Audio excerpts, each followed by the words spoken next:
नमस्कार. TET paper first and paper सेकंडसाठी अनिवार्य असलेला विषय मानसशास्त्र या अंतर्गत अध्यापन प्रतिमाने या घटकावर आधारित PYQs सन 2013 ते सन 2024पर्यंत मागील परीक्षेत विचारले गेलेले प्रश्नोत्तरांचा सराव आज आपण पाहणार आहोत.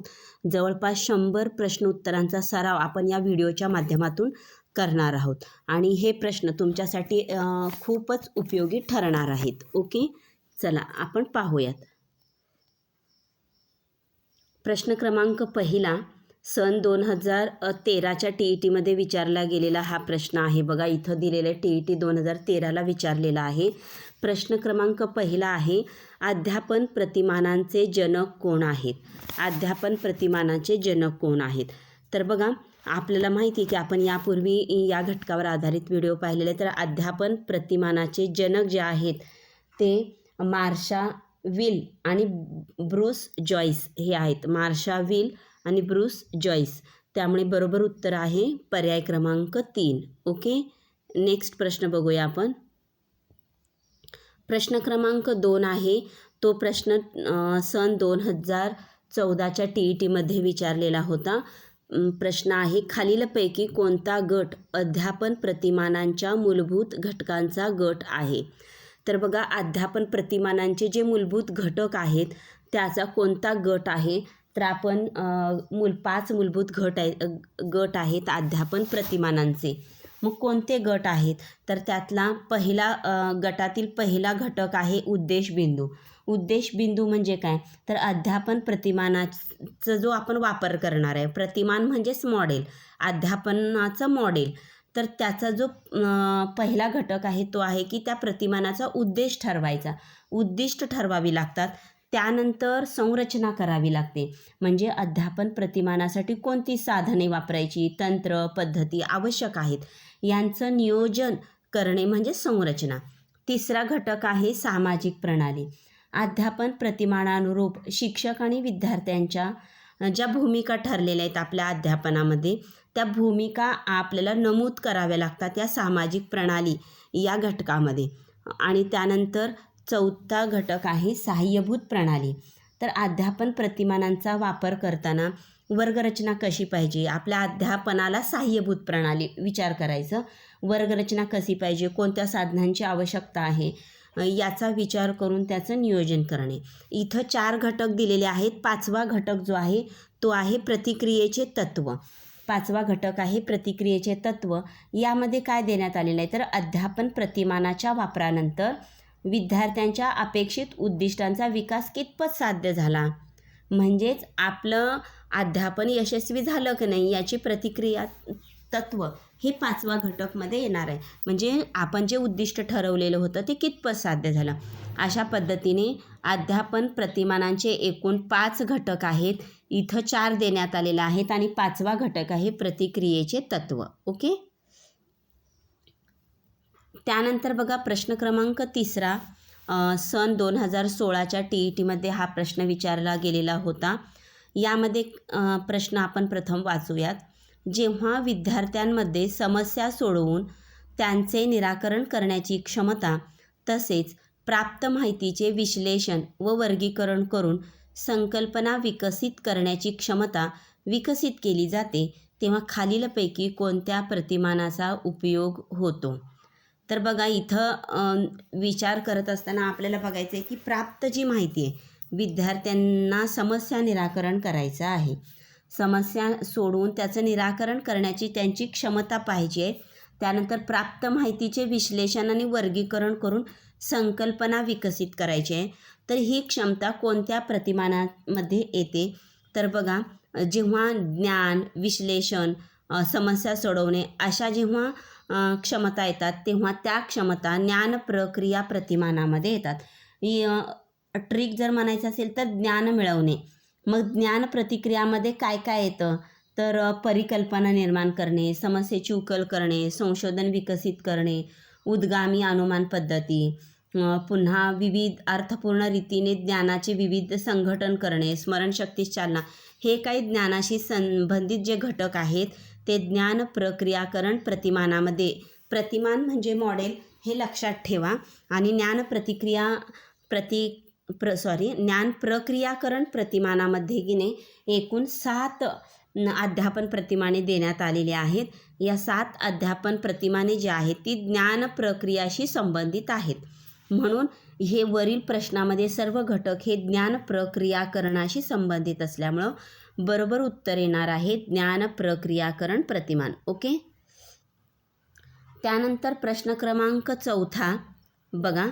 प्रश्न क्रमांक 4 TET 2017च्या परीक्षेत विचारलेला आहे. प्रश्न आहे, जेव्हा विद्यार्थ्यांच्या वैशिष्ट्यांचा विकास करून त्यांचे भावजीवन अधिक समृद्ध केले जाते व त्याद्वारे सामाजिक वातावरणाशी सर्जनशील संबंध प्रस्थापित करण्यास मदत केली जाते, तेव्हा खालीलपैकी कोणत्या प्रतिमानाचा उपयोग होतो? उत्तर पर्याय निवडत असताना प्रथम प्रश्न काळजीपूर्वक समजून घेणे गरजेचे आहे. बघा, इथं जेव्हा विद्यार्थ्याच्या व्यक्तिगत वैशिष्ट्यांचा विकास करायचा आहे, इथंच तुम्हाला ट्रिक सापडली बघा. जेव्हा विद्यार्थ्याच्या वैशिष्ट्याचा विकास करून त्यांचे भावजीवन, मग भावजीवन कुणाचं असणार आहे? त्या वैयक्तिक विद्यार्थ्याचं असणार आहे. त्या वैयक्तिक विद्यार्थ्याचा विकास तिथं अधिक समृद्ध करायचा आहे. त्या वैयक्तिक विद्यार्थ्याचं भावजीवन समृद्ध करायचं आहे आणि ते समृद्ध करून त्या विद्यार्थ्याला सामाजिक वातावरणाशी सर्जनशील संबंध प्रस्थापित करायचा आहे. तर तुम्हाला कॉन्सन्ट्रेट या डार्क बोल्ड अक्षरात दिलेल्या शब्दावर करायचं आहे. विद्यार्थ्यांच्या वैशिष्ट्यांचा विकास आणि भावजीवन अधिक समृद्ध. यावरून तुम्हाला काय कळतं की त्या विद्यार्थ्याच्या व्यक्तिगत विकासाशी संबंधित हे वाक्य आहे. त्यामुळे त्याचं बरोबर उत्तर येतं व्यक्तिगत विकास प्रतिमान. ओके. पुढील प्रश्न क्रमांक 5 बघूयात आपण. प्रश्न क्रमांक 5 TET 2024ला विचारण्यात आलेला आहे. बघा, प्रश्न क्रमांक 5 TET 2024मध्ये विचारण्यात आलेला प्रश्न आहे. प्रश्न क्रमांक 5, उद्गामी विचार प्रतिमान, त्यालाच इंडक्टिव्ह थिंकिंग मॉडेल, हे खालीलपैकी कोणाच्या संशोधनावर आधारलेले आहे? तर बघा, मी आत्ताच तुम्हाला सांगितलेलं होतं की इथं प्रत्येक प्रतिमानामध्ये अध्यापन प्रतिमानं ठरलेली आहेत. मग त्यामध्ये उद्गामी विचार प्रतिमान हे जे आहे ते ज्ञान प्रक्रिया प्रतिमानाअंतर्गत येणारं अध्यापन प्रतिमान आहे आणि हे प्रतिमान हिल्डा टाबा यांचं आहे. तुम्हाला या गोष्टी मात्र लक्षातच ठेवाव्या लागतात. उद्गामी विचार प्रतिमान हे हिल्डा टाबा यांचं आहे. ओके. म्हणून बरोबर उत्तर आहे पर्याय क्रमांक 2. त्यानंतर बघा, प्रश्न क्रमांक 6 TET 2016 अंतर्गत आलेला प्रश्न, ज्ञान प्रक्रियाकरण प्रतिमाने व त्यांचे प्रणेता यांच्या योग्य जोड्यांचा क्रम लावा. ज्ञान प्रक्रियाकरण प्रतिमानामध्ये एकूण 7 अध्यापन प्रतिमाने आहेत. त्यातील इथं 4 प्रतिमानं दिलेली आहेत आणि त्या प्रतिमानाचे जनक प्रणेता यांच्या जोड्या आपल्याला लावायच्या आहेत. आणि इथं मात्र तुम्हाला त्या प्रतिमानांची नावं आणि त्यांचे प्रणेते किंवा जनक हे तुम्हाला लक्षातच ठेवावे लागतील. त्यासाठी वारंवार सराव करणं गरजेचं आहे. आता बघा, मागील प्रश्नात आपण पाहिलेलं आहे उद्गामी विचार प्रतिमान कुणाचं आहे? हिल्डा टाबा यांचं आहे. तर पहिलं तर आपल्याला समजलं. तर 1चं उत्तर 3 कुठं आलेलं आहे? तर पर्याय क्रमांक 2मध्ये आलेलं आहे. त्यावरून आपण पुढील बघूया. पृच्छा प्रशिक्षण हे कुणाचं आहे? तर ते आहे जोसेफ श्वाब यांचं आहे. जीवशास्त्रीय पृच्छा, एक मिनिट माझं काहीतरी मिसिंग झालं बरं का, 1 मिनिट. हां, तर बघा, पृच्छा प्रशिक्षण जे आहे,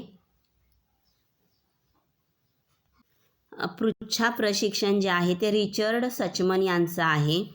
आणि त्यानंतर जीवशास्त्रीय पृच्छा, इथं अनेक पृच्छा असल्यामुळे थोडंसं माझाही गोंधळ झाला. तर जीवशास्त्रीय पृच्छा जे आहे ते आहे जोसेफ श्वाब. बघा, फक्त पृच्छा प्रशिक्षण म्हटलं की रिचर्ड सचमन आणि जीवशास्त्रीय पृच्छा म्हणलं की जोसेफ श्वाब. ओके. आणि संबोध साध्यता तर आपल्याला माहीत आहे जेरोम ब्रुनर यांचं संबोध साध्यता आहे. ओके. तर बरोबर उत्तर आहे पर्याय क्रमांक 2. प्रश्न क्रमांक 7 TET 2017 अंतर्गत विचारलेला प्रश्न आहे. खालीलपैकी कोणती प्रतिमाने वर्तन परिवर्तन प्रतिमाने या कुलात समाविष्ट होतील? आता वर्तन परिवर्तन प्रतिमानामध्ये समाविष्ट होणारे प्रतिमान कोणते असं म्हटलेलं आहे. मग आपण काय करायचं, आपल्याला जे माहिती आहे ते आपण काढून टाकायचे. आता बघा, तुम्हाला मी सांगितलं 4 कुटुंब आहेत इथं प्रतिमानांचे. पहिला आहे ज्ञान प्रक्रिया प्रतिमान, त्यामध्ये 7 प्रतिमानं आहेत. दुसरा आहे व्यक्तिगत विकास प्रतिमानं, त्या अंतर्गत 5 अध्यापन प्रतिमान आहेत. तिसरा आहे सामाजिक आंतरक्रिया प्रतिमान, त्या अंतर्गत 6 अध्यापन प्रतिमान आहेत. आणि वर्तन परिवर्तन प्रतिमान, त्या अंतर्गत 6. तर हा तक्ताच तुम्ही वहीमध्ये लिहून ठेवा, जेणेकरून तुम्हाला लक्षात येईल की प्रतिमानांचं नाव आणि त्याचे उद्गाते, प्रणेता किंवा जनक आपल्याला लिहून ठेवावं लागेल. इथं काय म्हणलं, वर्तन परिवर्तन कुलामध्ये कोण कोण समाविष्ट आहेत. तर बघा, इथं कोणती प्रतिमाने आहेत ते आपण बघूया. तर इथं पहिलं बघा, आत्मविश्वास प्रशिक्षण. आत्मविश्वास प्रशिक्षण हे वर्तन परिवर्तनमध्ये समाविष्ट आहे. बघा, एखाद्या विद्यार्थ्याचं वर्तन परिवर्तन करायचं म्हणजे आत्मविश्वास, असं ट्रिक लक्षात ठेवा. त्यानंतर आहे मानसिक तणाव कपातीकरण, हेही त्या विद्यार्थ्याच्या वर्तनाशी संबंधित आहे. त्यामुळं मानसिक तणाव कपातीकरण हे सुद्धा वर्तन परिवर्तनामध्ये आहे. त्यानंतर बघा, निसंवेदीकरण. निसंवेदीकरण हे सुद्धा प्रतिमान वर्तन परिवर्तन, म्हणजे विद्यार्थ्याच्या वर्तनामध्ये परिवर्तन घडवणारे लक्षात ठेवायचं. आत्मविश्वास प्रशिक्षण म्हणजे आपण आत्मविश्वास प्रशिक्षण देऊन त्याचं आत्मविश्वास वाढवू शकतो, मानसिक तणाव कपात करू शकतो. निसंवेदीकरण म्हणजे त्याची जी संवेदना क्षमता आहे, त्या संवेदना क्षमता आपण चांगल्या संवेदना जागृत करू शकतो आणि ज्या वाईट आहेत ते निसंवेदीकरण म्हणजे कपात करू शकतो. आता चौथं जे आहे समूह अन्वेषण. समूह ह्या शब्दावरून कळतं, समूह हे जे आहे ते समूह सामाजिक आंतरक्रियेशी संबंधित आहे. समाजामध्ये समूहात राहताना जे अन्वेषण होतं त्यावर आधारित आहे, म्हणजे हे येणार नाही. म्हणून बरोबर उत्तर अ ब क पर्याय क्रमांक 1 येणार आहे. ओके. त्यानंतर प्रश्न क्रमांक 8. बघा, इथं प्रश्न क्रमांक 8 TET 2014चा प्रश्न आहे.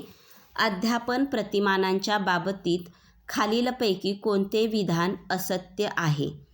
तर इथं बघा, असत्य या शब्दाकडे लक्ष द्या की प्रतिमानाच्या बाबतीत खालीलपैकी कोणते विधान असत्य आहे असं म्हटलेलं आहे. आता सत्य कोणते आहेत ते आधी आपण बघूया. अध्यापन प्रतिमानांमध्ये सुयोग्य शैक्षणिक कृती व वातावरण निर्मितीविषयी मार्गदर्शन असते.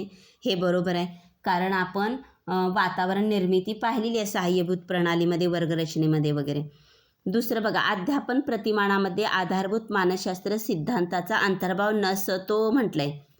नसतो का? असतो. अध्यापन प्रतिमानामध्ये मानसशास्त्र सिद्धांताचा अंतर्भाव आहे, म्हणजे हे वाक्य चुकीचं आहे.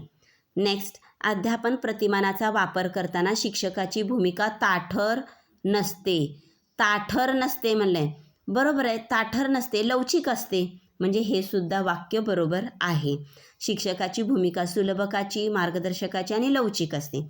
चौथं बघा, अध्यापन प्रतिमानामध्ये उद्दिष्ट साध्य करण्यासाठी मार्ग दर्शवलेले असतात. बरोबर आहे, आपल्याला उद्दिष्ट साध्य झाले की नाही प्रतिक्रियेची तत्वामध्ये आपण पडताळून पाहतो, म्हणजे हे सुद्धा वाक्य बरोबर आहे.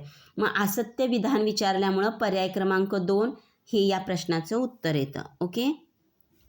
नेक्स्ट प्रश्न क्रमांक 9. हा प्रश्न TET 2018ला विचारण्यात आलेला आहे. काय बघा, सृजनात्मक प्रतिमान खालीलपैकी कोणी मांडले? आता बघा, सृजनात्मक हे तुम्हाला लक्षात आलं असेल. सृजन म्हणजे नवनिर्मिती, सृजन म्हणजे नवनिर्मिती. मग सृजनात्मक प्रतिमान हे कोणाचं आहे? तर त्याचं उत्तर आहे विल्यम गार्डन यांचं सृजनात्मक प्रतिमान आहे. ओके. त्याला आपण सर्जनात्मक म्हणतो. सृजनात्मक प्रतिमान हे विद्यार्थ्याच्या व्यक्तिगत विकासाचं प्रतिमान आहे. म्हणजे सृजन किंवा सर्जनशीलता, विद्यार्थ्यांच्या व्यक्तिगत सर्जनशीलतेचा विकास आपल्याला करायचा आहे, किंवा विद्यार्थी स्वतःची सृजनशीलता सर्जनशीलता वापर करून समस्या निराकरण करतात. हे व्यक्तिगत विकास प्रतिमान आहे विल्यम गार्डन यांचं. ओके. त्यानंतर प्रश्न क्रमांक 10 काय विचारले बघा. TET 2021 आलेला प्रश्न आहे. ज्ञानात्मक, वैचारिक, बौद्धिक अंगाचा विकास घडवून आणणे आणि उद्गामी व अवगामी विचार प्रक्रियेची क्षमता विकसित करणे हे खालीलपैकी कोणत्या प्रतिमानाचे उद्दिष्ट आहे. तर बघा, ज्ञानात्मक विचारलेलं आहे त्याने. ज्ञान या शब्दावरून तुम्हाला लक्षात आलं असेल. वैचारिक, बौद्धिक अंगाचा विकास घडवून आणण्यासाठी उद्गामी आणि अवगामी. बघा, ज्ञान, विचार, बौद्धिक आलं की ते कशाचं असतं? ज्ञान प्रक्रियाकरण प्रतिमान याचं ते उदाहरण आहे. म्हणून बरोबर उत्तर येतं ज्ञान प्रक्रियाकरण प्रतिमान. या अंतर्गतच उद्गामी विचार प्रतिमान आणि अवगामी विचार प्रतिमानसुद्धा अंतर्भूत आहे. आपण मागे पाहिलेलं आहे. उद्गामी विचार जे आहे ते आहे हिल्डा टाबा यांचं आहे. ओके. नेक्स्ट प्रश्न क्रमांक 11 बघा. प्रश्न क्रमांक 11 2013च्या TET अंतर्गत आलेला प्रश्न आहे. शालेय अध्यापनाचे प्रतिमान मॉडेल ऑफ स्कूल लर्निंग खालीलपैकी कोणी शोधून काढले. शालेय अध्यापनाचे प्रतिमान खालीलपैकी कोणी शोधून काढले. तर बघा, याचं बरोबर उत्तर आहे जॉन बी कॅरॉल. याचं बरोबर उत्तर काय आहे? जॉन बी कॅरॉल. शालेय अध्यापनाचे प्रतिमान कॅरॉल यांचं हे प्रतिमान आहे. ओके. या ज्या काही गोष्टी आहेत की नाही त्या तुम्हाला लक्षातच ठेवणं गरजेचं आहे.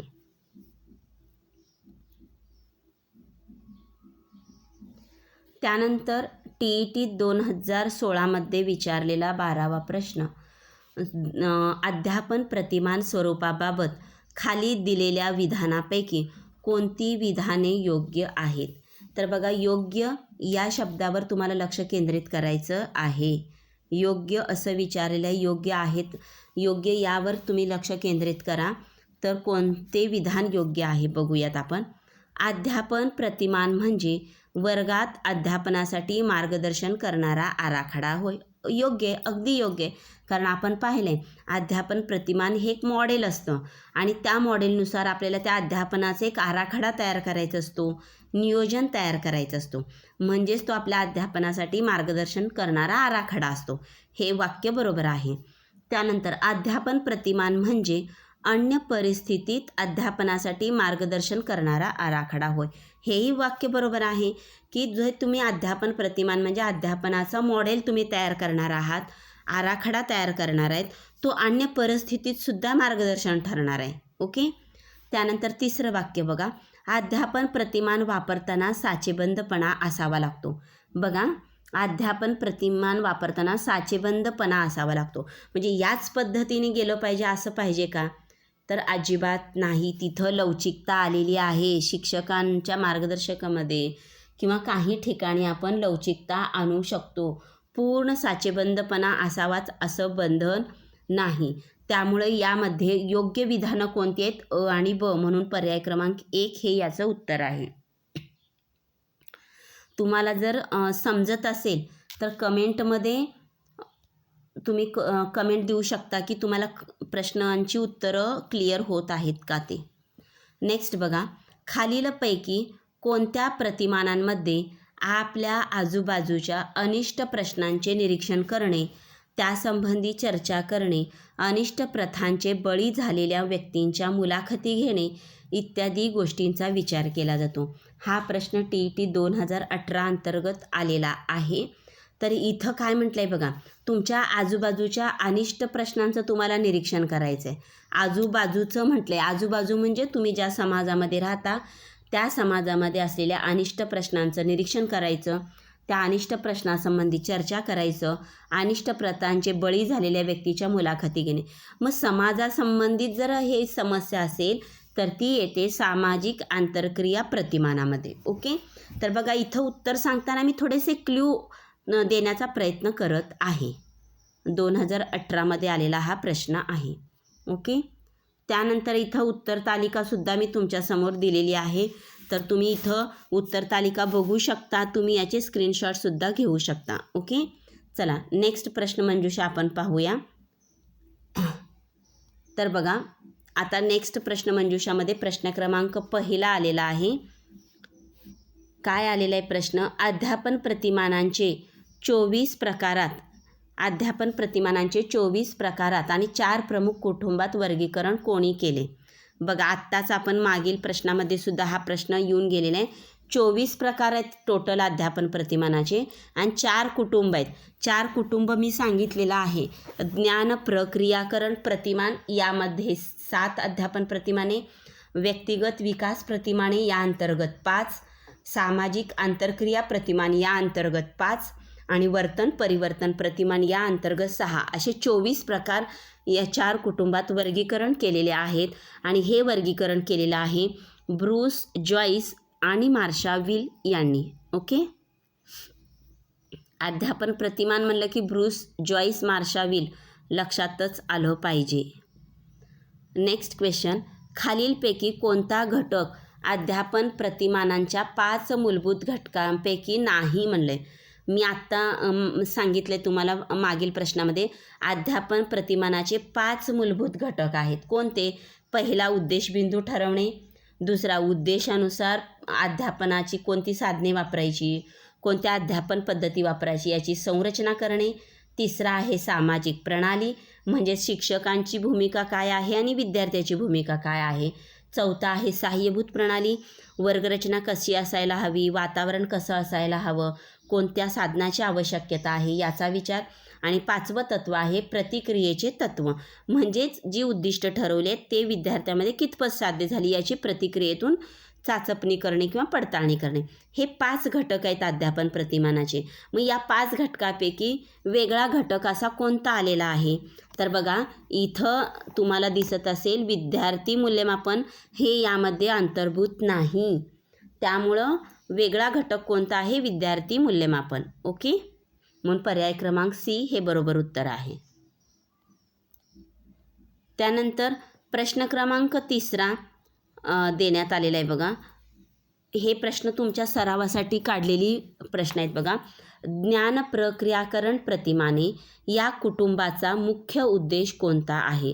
ज्ञान प्रक्रियाकरण प्रतिमान याच्या नावावरूनच तुम्हाला लक्षात येतं. इथं बघा, आपण आधी एलिमिनेट कसं करायचं बघा. विद्यार्थ्यांच्या भावनिक विकास स्व ओळख आहे का? फक्त विद्यार्थ्यांचा भावनिक विकास आणि स्व ओळख ज्ञानामध्ये येऊ शकतं का? नाही.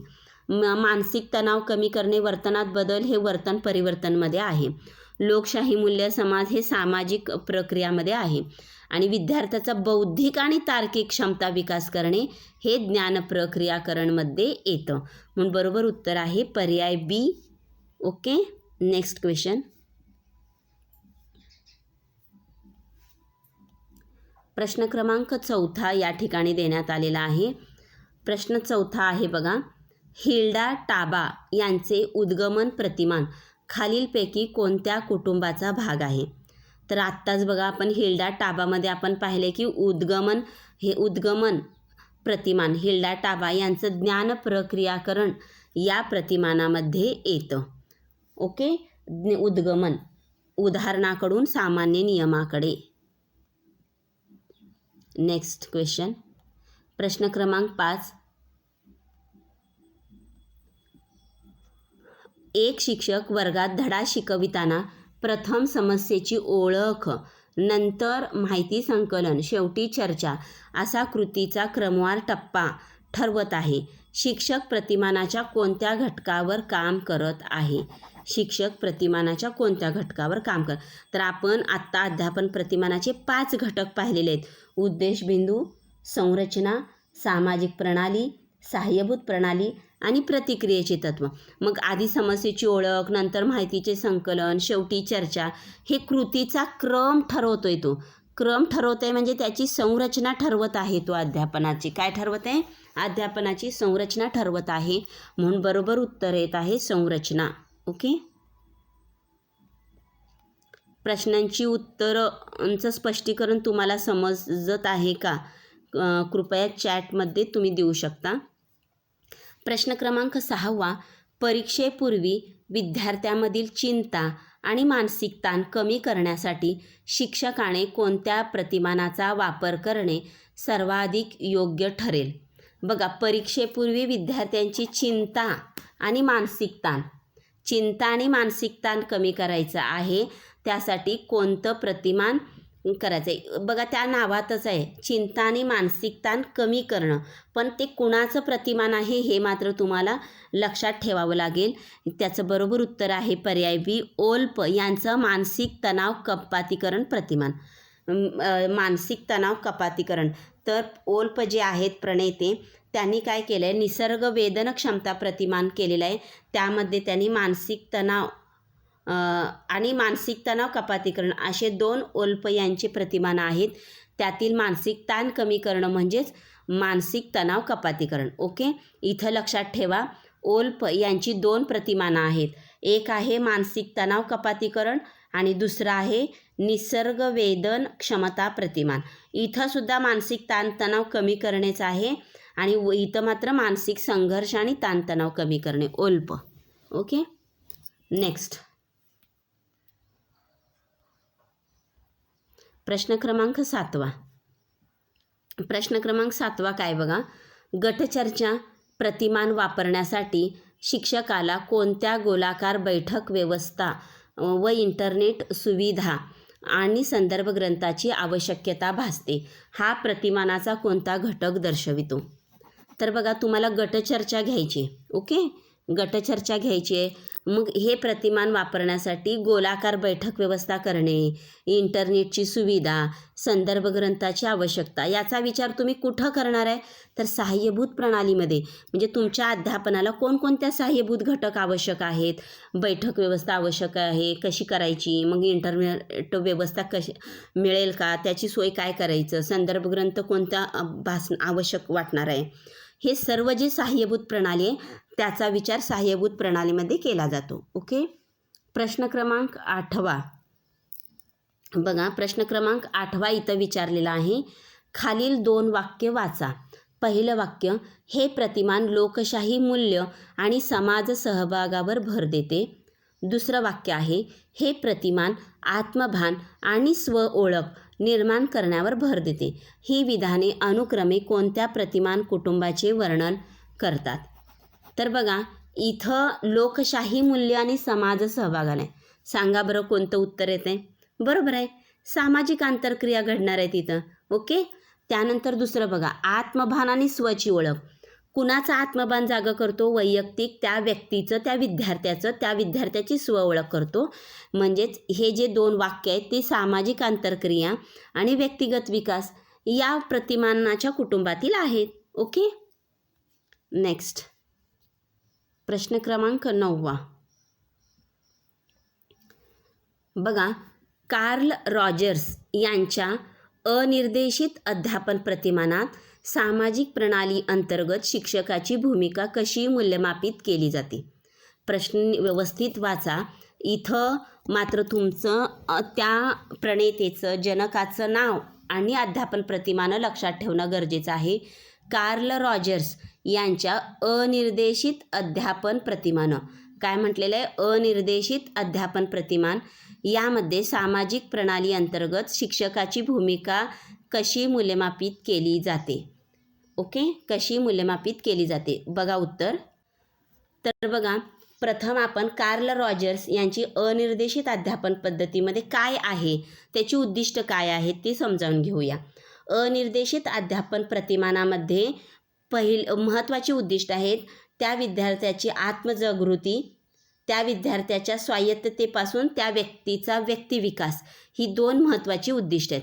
त्यासाठी शिक्षकाची भूमिका कशी असणार आहे? मग कडक शिस्त लागणारा अधिकारी नाही, केवळ माहिती देणारा नाही, प्रत्येक कृतीचे नियंत्रण करणारा नाही. तर इथं अनिर्देशित अध्यापन पद्धती ही विद्यार्थ्याच्या व्यक्तिगत विकासाची प्रतिमान आहेत. तिथं तुम्हाला विद्यार्थ्याची आत्मजागृती करायचं आहे, त्याचा व्यक्तिविकास साधायचे आहे, स्वायत्तता त्याला दाखवायची. तर त्यासाठी शिक्षकाची भूमिका ही भावनिक आधार देणारा आणि स्वतःची दिशा ठरवून देणारा सुलभक अशीच राहणार आहे. ओके,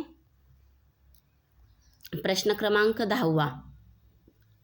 बघा, प्रश्न क्रमांक 10 इथं विचारण्यात आलेला आहे. अध्यापनादरम्यान विद्यार्थ्यांच्या उत्तरावर किंवा वर्तनावर शिक्षकाने कसा प्रतिसाद द्यावा आणि उद्दिष्ट साध्य झाली की नाही हे कसे तपासावे याचे नियम प्रतिमानाच्या कोणत्या घटकातून निश्चित केले जातात. बघा इथं नीट लक्ष द्या. आपण अध्यापन प्रतिमानाचे 5 घटक सांगितलेले आहेत. मग शिक्षकांनी प्रतिसाद कसा द्यावा, उद्दिष्ट साध्य झालं की नाही हे कुठं तपासतो आपण? बरोबर आहे, प्रतिक्रियेचे तत्त्व. म्हणजे जी ठरवलेली उद्दिष्ट आहे ती कितपत साध्य झाली हे आपण त्या विद्यार्थ्यांच्या आलेल्या प्रतिक्रियेच्या तत्वातून आपण तपासतो. म्हणजे इथं बघा उद्दिष्ट साध्य झाली की नाही या वाक्यावर जर आपण लक्ष केंद्रित केलं तर उत्तर लगेच येतं प्रतिक्रियेचे तत्त्व. ओके. प्रश्न क्रमांक 11.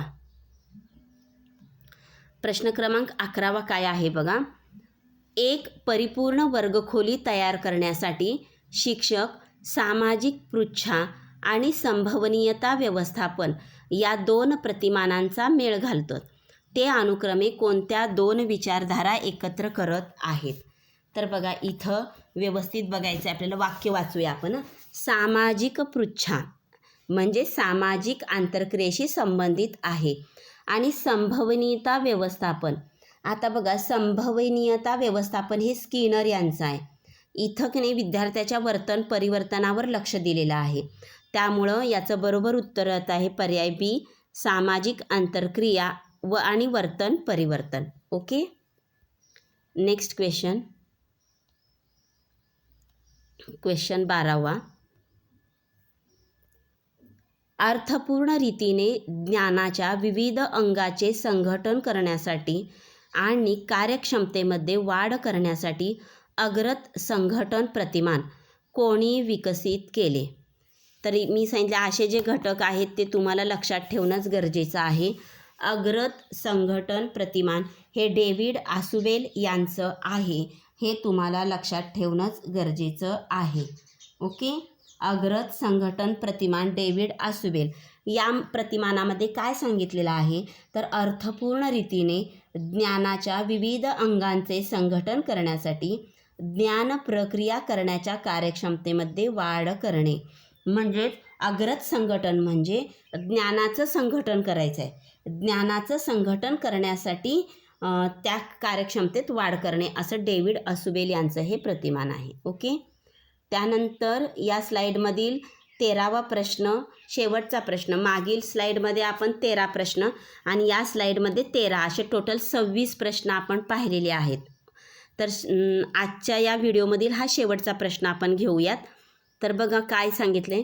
अचूकता आणि लवचिकता या निकषावर पारंपरिक अध्यापन पद्धतीपेक्षा अध्यापन प्रतिमान कोणत्या बाबतीत वेगळे ठरते? तर बघा अध्यापन प्रतिमान पारंपरिक अध्यापन पद्धतीपेक्षा वेगळे कसं ठरतं बघूया. प्रतिमान केवळ अनुभवातून विकसित होते, त्याला शास्त्रीय आधार नसतो. हे वाक्य चुकीचं आहे, कारण अनेक प्रणेत्यांनी जनकांनी शास्त्रीय आधार देऊन प्रतिमानं मांडलेली आहेत. ओके. प्रतिमान हे संशोधनावर आधारित आहे. बरोबर आहे. त्यात उद्दिष्टानुसार बदल करण्याची लवचिकता असते. बरोबर आहे. आराखड्याला महत्त्व असते. म्हणजे हे वाक्य बरोबर आहे. तिसरं बघा.